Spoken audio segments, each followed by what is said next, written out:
नमस्कार.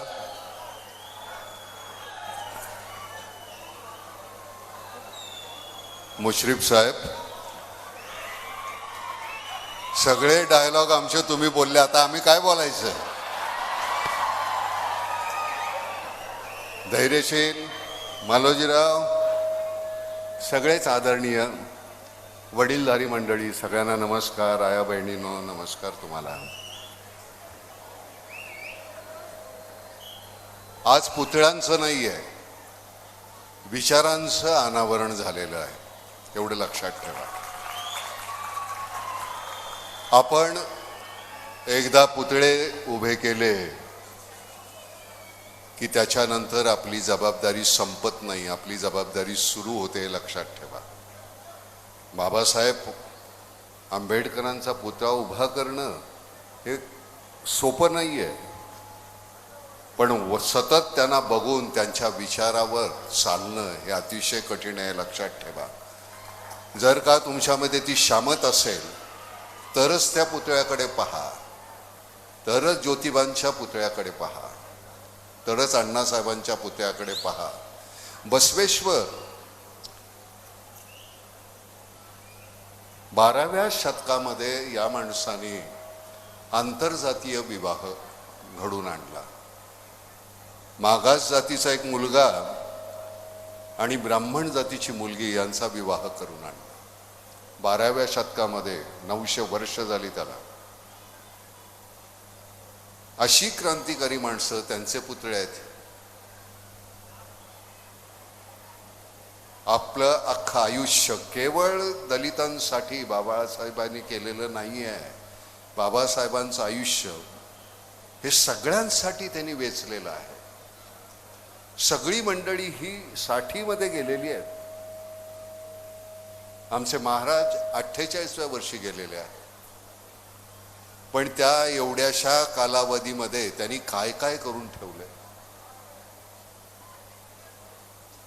हा एवढा जनसमुदाय आहे मुश्रीफ, याच्यावर आपल्याला टॅक्स नाही म्हणून, नाहीतर मग हायेस्ट टॅक्स पेअर तुम्ही असताच. एवढी माणसं जमा करायची, प्रेमानं ती येणार. गेली 4 तास 4.5 तास ती इथे बसलेली आहेत. हे इतकं सोपं नाही आहे. प्रत्येकाने कुठली तरी गोष्ट तुम्ही हे सतत राबवत ठेवायला पाहिजे. एक माणूस 6 वेळ उभा राहतो आणि 5 वेळ सतत निवडून येतो. कशासाठी? जाती धर्माचा तुम्ही विचार केला असता तर हा माणूस कधीच निवडून आला नसता. पण त्या माणसाचं काम बोलत राहिलं. आणि मुश्रीफ, आता यापुढे एक काम करा, तुम्ही जरा सिनेमामध्ये काम करा, तुमच्याऐवजी मी इथून उभा राहतो.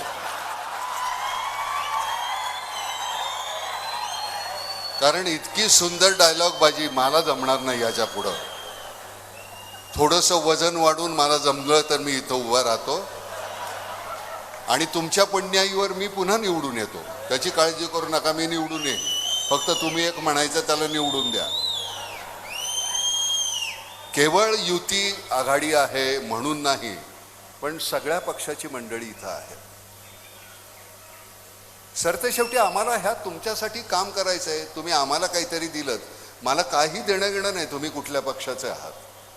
तुम्ही आम्हा सामान्य लोकांसाठी काम करता का, हा सगळ्यात महत्त्वाचा मुद्दा आहे. माझ्या 2 वेळच्या जेवणाची, माझ्या छपराची, माझ्या वस्त्राची मला भ्रांत आहे, तेवढं तुम्ही पूर्ण केलं. आम्ही आहोत तुमच्या मागं. आम्ही केवळ प्रेम करू जाणतो, पण म्हणून आम्हाला तुम्ही दाबू नका. तुम्ही म्हणजे कोणीही राजकारणी, मी कुठल्या पक्षाचं म्हणून म्हणत नाही. निवडून देतो त्यावेळी ही तुमची जबाबदारी आहे. निवडून आल्यानंतर आमच्या विवंचना दूर करणं. आणि सातत्यानं 25 वर्ष तुम्ही करताय ते. 25 वर्ष हा छोटा कालावधी नाही आहे. भ्रष्ट होण्यासाठी थोडीशी एवढीशी पॉवर पुरीशी असते, पण ते नाही झालं. मुश्रीफ तसेच राहिले. धैर्यशील, सुरुवात आहे मालोजीराव, सुरुवात आहे. खूप मोठा पल्ला गाठायचा आहे आपल्याला. पण समाजभिमुख आपण झालो तर काय होऊ शकतं, तर हे मुश्रीफ होऊ शकतो माणूस. आणि हे कौतुकानं नाही बरं का. कुठलं चुकीचं वाटलं असतं तर मी मुश्रीफानं म्हटलं असतं. त्याच्यासाठी शिवी द्यावी लागत नाही, त्याच्यासाठी मोठ्याने ओरडावं लागत नाही. मगाशी तुम्ही म्हणालात गांधींचा पुतळा उभा राहायला पाहिजे. गांधींचा पुतळा आपल्या आतमध्ये असायला पाहिजे. सगळे पुतळे आतमध्ये असायला पाहिजे. पुतळे म्हणजे सत्य शेवटी काय, ते विचार आहेत. सतत त्याची तुम्हाला जाणीव होत राहावी म्हणून ते समोर असतात. पण मला ते आतमध्ये असायला पाहिजे ना. नुसते पुतळे उभे करून करणार काय. माझ्या पाया कोणीतरी पडल्यानंतर मी त्यांचा उलटा पाया पडतो, त्याचं कारण माझी लायकी नाही तेवढी. मग माझी जर लायकी असेल तर मग तुमची आहे म्हणून मी तुमच्या पाया पडणार. बरं तुम्ही एकदा पडता हो, 100 लोकांनी पाया पडल्यानंतर माझं कंबरडं जातं ना. पण मला असं वाटतं की हे करत राहावं. फार लवचिकपणा येतो तुमच्याकडे बघा. या इतक्या मंडळींचं मगाशी मी म्हटलं अरे ही एवढी माणसं आता जाणार कशी रात्र झाल्यानंतर. तर नाही, त्यांच्या जेवणा खाण्याची व्यवस्था झालेली आहे म्हणे. कमाल आहे हसनराव. एक तर हा माणूस सतत हसत असतो. हसन हे नाव त्यांचं खरंच मला इतकं योग्य वाटतं. वर चेहरा इतका गोजीरवाणा आहे. मला खरं किती छान मल्हार बघ, इतका गोजीरवाणा चेहरा आहे. तुम्हाला पूर्वी मर्फी रेडिओ माहिती आहे का, त्याची जाहिरात होती. तिथे ते मूल होतं, ते असं बोट ठेवलेलं. मुश्रीफांनी मॉडेलिंग केलेलं आहे त्याला. खरं सांगतो, हे त्यांनी मला आत्ता मगाशी सांगितलं हळूच कानामध्ये. मगाशी बोलत होतं तर तेच सांगितलं त्यांनी. मर्फीचं मॉडेलिंग यांनी केलेलं आहे बरं. हो, खरं मस्करी नाही. विनोद अलाईदा, आपण फार नशिबवान आहोत की आपला नशिबी असा माणूस इथे आलाय कागलमध्ये.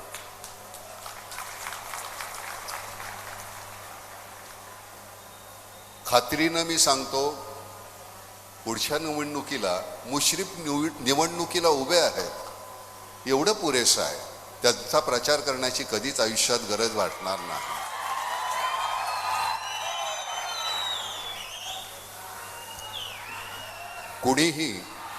कुणाचीही प्रार्थना नाही.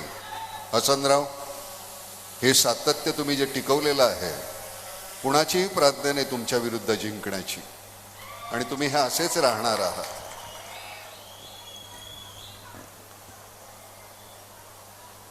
आता एक मच्छर आदमी को हिजडा बना देता, यांच्यासारखं मला नाही बोलता येणार. किती छान अभ्यास करून आले होते ना ते असे.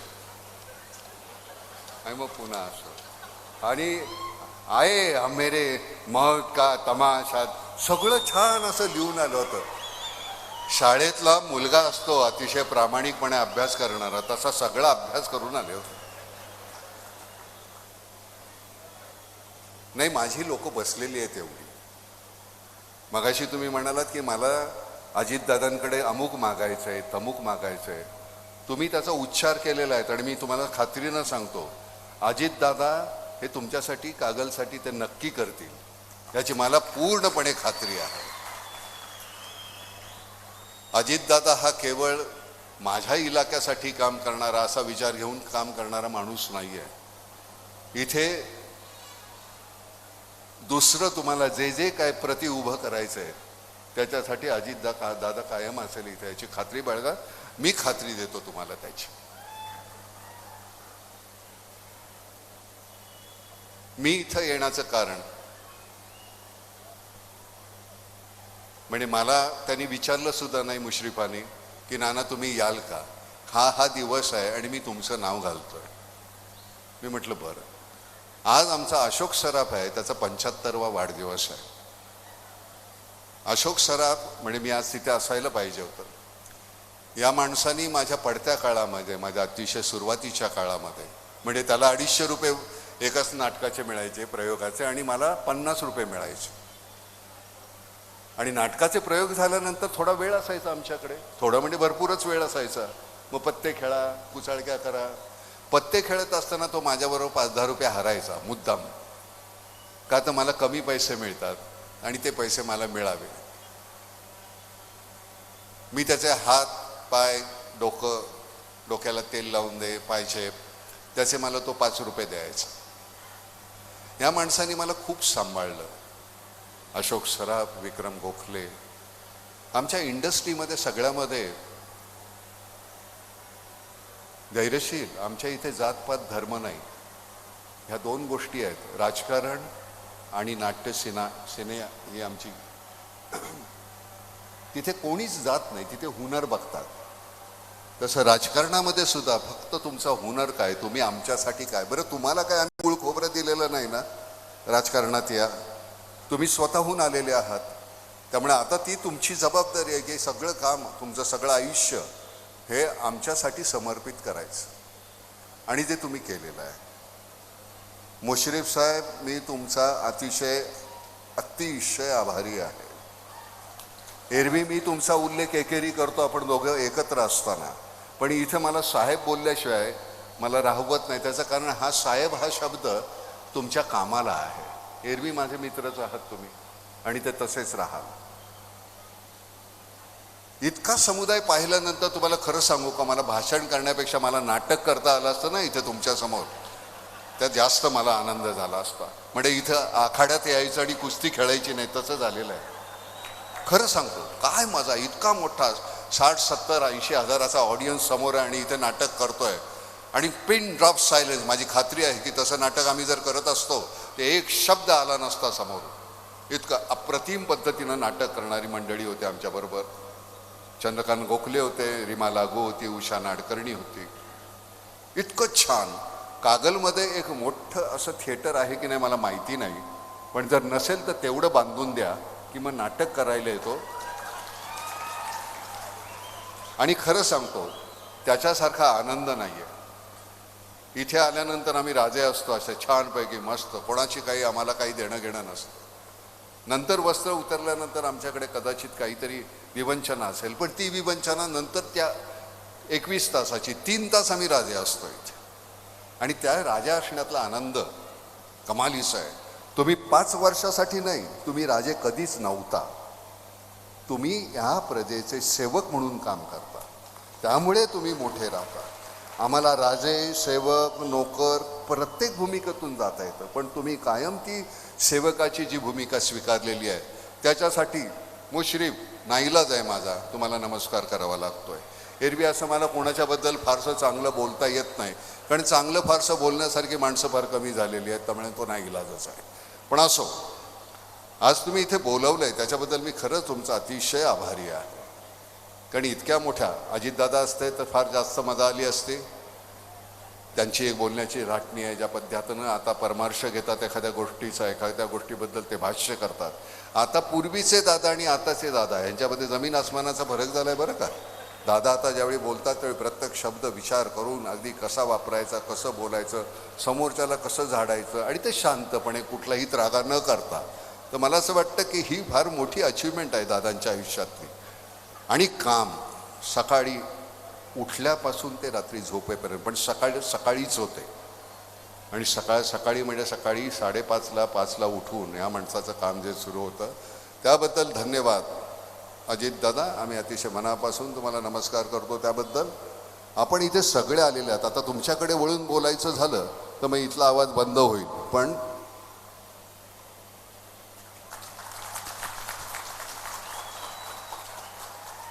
तुम्ही सगळे मान्यवर आहात. तुम्ही सगळ्यांनी तुमचं आयुष्य ह्यानं समर्पित केलेलं आहे. बदल्यात कधीतरी यश, कधीतरी अपयश. हे माझी आहेत, हे भावी आहेत, हे आत्ताचे आहेत, आजी आहेत, अशी खूपशी मंडळी आहेत. पण आजी, माझी, भावी जे काही जे असते, पण तुम्ही समर्पित केलं हे मान्य. त्यामुळे तुम्हाला सगळ्यांना नमस्कार. तुमच्या आयुष्यामध्ये आलेले चढउतार ते पेलवणं फार कठीण असतं. काल ज्यावेळी मी एखाद्या कुठल्या तरी सिंहासनावर बसलेला असतो किंवा या लोकांच्या ह्याच्यामध्ये, त्यावेळची गोष्ट वेगळी. आणि आता मी जर समजा माझी असेल, पुन्हा तुम्ही आजी होणार आहात याच्यावर खात्री बाळगा. सरते शेवटी ते तुमच्या कामावर अवलंबून आहे. पुन्हा एकदा पुतळ्याचं रक्षण नाही पुतळ्यांच्या विचारांचं रक्षण करणं ही तुमची जबाबदारी आहे. तेवढं केलं तर तुमचे आभारी आहोत. अतिशय फार मनानं या गोष्टी तुम्हाला शब्दात सांगता येत नाही, ते पुतळे तुम्हाला सांगणार आहेत. तेवढं जपा. पुन्हा एकदा सांगतो, आता हे काही डायलॉग बोलण्याची जागा नाही आहे. माझे सगळे डायलॉग झालेले आहे. नाही, गंमत कशी आहे माहिती आहे का, माझ्या नरड्यातून कधी डायलॉग येतच नाही. जोपर्यंत तुम्ही तिकीट काढलं नाही, तो खळ पैशाचा आवाज नाही आला ना, तोपर्यंत नरड्यातून डायलॉगच येत नाही. काय करायचं. तुला खरं सांगतो. नाही, मला सांगतो ना, एक मच्छर आदमी को हिजड़ा बना देता है. त्याचा अर्थ फार गहन आहे बरं का. हे नुसतं एक मच्छर हिजड़ा बना देता है तसं नाही. साला एक मच्छर आदमी को हिजड़ा बना देता है. सुबह घर से निकलो, भीड़ का हिस्सा बनो, रात को घर जाओ, दारू पियो, बच्चे पैदा करो, सुबह तलक फिर एक बार मर जाओ, क्योंकि अंदर का इंसान मर चुका है, जीने के लिए घिनौने समझौते कर चुका है. क्या करे साला, एक मच्छर आदमी को हिजड़ा बना देता है. तर असे काही यत्किंचित विचार असतील, ते विचार जर तुम्हाला हिजडा बनवणार असतील तर तसं बनवून घ्यायचं नाही. खूप पद्धतीनं असे विचार तुमच्या कानामध्ये टाकतील लोक. त्या विचारांची पायमल्ली व्हायला पाहिजे. चुकीचे विचार ऐकू नका. सरते शेवटी तुम्हाला मला एकमेकांबरोबरच राहायचं आहे, हा विचार विसरू नका. आपल्याला जात नाही, आपल्याला धर्म नाही, आपण फक्त शेजार आहे आपल्याला, आणि आपण एकमेकांचे आहोत, हे विसरू नका. मी तुमचा एक विनंती आहे. बोला. नट सम्राट मधला स्वगत नानाजी कृपया. नट सम्राट मधलं स्वगत नाही. काय होतं गोंधळ. नाही, मी तुम्हाला गंमत सांगतो. काय होतं, जोपर्यंत तुम्ही मागचं विसरत नाही तोपर्यंत पुढचं पाठ करू शकत नाही. मी ज्यावेळी सिनेमा करतो, एकदा तो रिलीज झाला की त्याच्यानंतर मी तो विसरून जातो, मग मी दुसरा सिनेमा करतो. आणि तुम्हाला खरं सांगतो, मला जर आठवलं असतं, मी खरं वाटतं, कुणी घर देतं का घर, तुफान आला कोणी घर देतं का, हे मला आता खरंच नाही आठवत. To be or not to be, that is the question. जगावं की मरावं हा एकच सवाल आहे.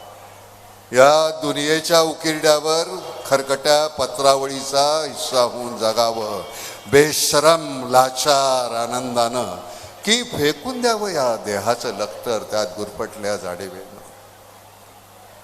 आता हे तिथं गेल्यानंतर बोलत असताना तुम्हाला खरं सांगतो, कॅमेरा सुरू असतो त्यावेळी मी नाना नसतो, मला तो परकाया प्रवेश करावा लागतो. आता मी इथून तुमच्याशी बोलत असताना मी नाना आहे हे मी विसरू शकत नाही. त्यामुळे तो परकाया प्रवेश करता येत नाही. या मंडळींना तो करता येतो. हसनराव, जरा इथं आलात तर बरं होईल. जरा इकडे या.